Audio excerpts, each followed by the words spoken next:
Em 2 anos, milhões deixam a pobreza no Brasil, o que os números mostram. Em apenas 2 anos, mais de 17 milhões de brasileiros deixaram a pobreza, segundo dados oficiais. Emprego, renda e políticas públicas explicam esse avanço, mas a pergunta permanece: essa melhora aparece no cotidiano da população?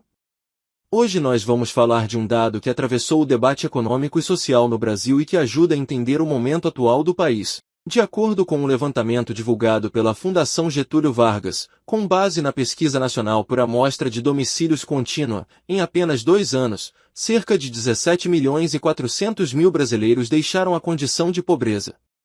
Esse movimento fez com que uma parcela expressiva da população passasse a integrar as classes B e C da distribuição de renda, alcançando o maior percentual desde o início da série histórica, em 1976. Os dados mostram que, em 2024, 78,18% da população brasileira já se encontrava nessas faixas de renda.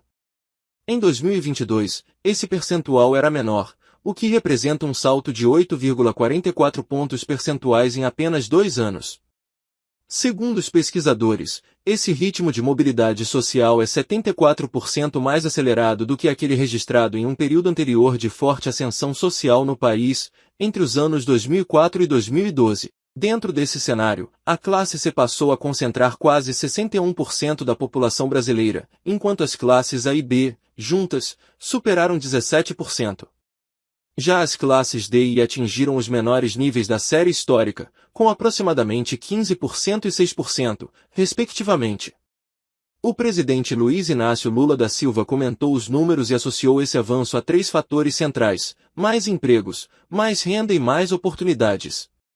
Segundo ele, a recuperação do mercado de trabalho e o fortalecimento da economia têm sido decisivos para esse processo. De acordo com dados oficiais, desde o início do atual ciclo econômico foram criados milhões de postos de trabalho com carteira assinada, acompanhados por crescimento real da renda do trabalho e pela valorização do salário mínimo acima da inflação.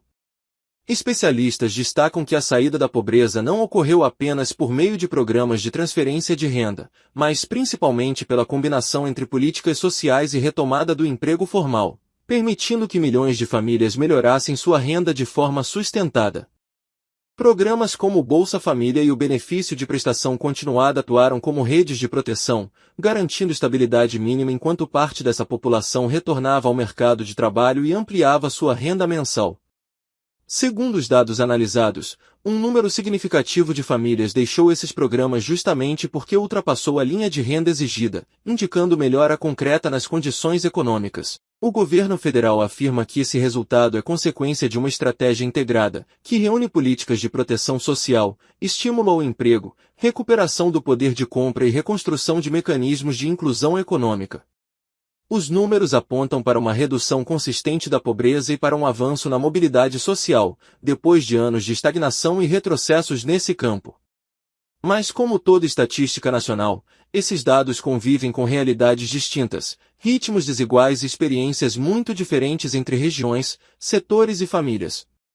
E é exatamente aí que entra o debate. Agora a palavra passa para você. Esses números mostram um país que está avançando, com mais trabalho, mais renda e mais oportunidades. Mas a pergunta central continua aberta. Essa melhora aparece no seu dia a dia? Na sua família, no seu bairro, no seu trabalho? Os dados oficiais falam de milhões de pessoas que deixaram a pobreza. A sua experiência confirma isso, ou revela nuances que os números não mostram? Se esse tipo de análise ajuda você a pensar a realidade com mais profundidade, acompanhar o ponto cego é uma forma de seguir esse debate. Deixe seu comentário. Traga seu argumento. É no confronto entre estatística e vida real que o debate ganha densidade. Isso é Ponto Cego.